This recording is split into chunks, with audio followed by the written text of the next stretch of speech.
আমরা যারা এখানে প্রেসিডিয়ামের মেম্বাররা আছে অনেকে মনে করেছেন প্রেসিডিয়ামের অনেক সদস্য রিজওয়ান সাহেব নিয়ে গেছেন।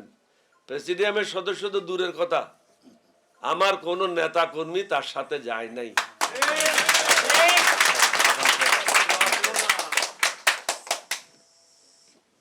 আমি মনে করি যার ঈমান আছে, যে আল্লাহকে বিশ্বাস করে, নবীকে বিশ্বাস করে, সে আমাদের দল ছেড়ে যাইতে পারে না। কারণ আমরা কোনো অন্যায় কাজের সাথে লিপ্ত না, আমরা কোনো বাজার ইজারা নিই নাই, আমরা কোনো জায়গায় ব্যবসা বাণিজ্যে লিপ্ত হই নাই। আমাদের একমাত্র কাজ হলো নিজের যেটা হালাল রোজগার আছে সেটার মাধ্যমে নিজের জীবিকা নির্বাহ করা, পরিবারের জীবিকা নির্বাহ করা এবং মানুষকে সাহায্য করা, যেটা আমি করে আসছি বিগত 50 বছর যাবত। ইনশাআল্লাহ আল্লাহর সাহায্য সব সময় পাবেন।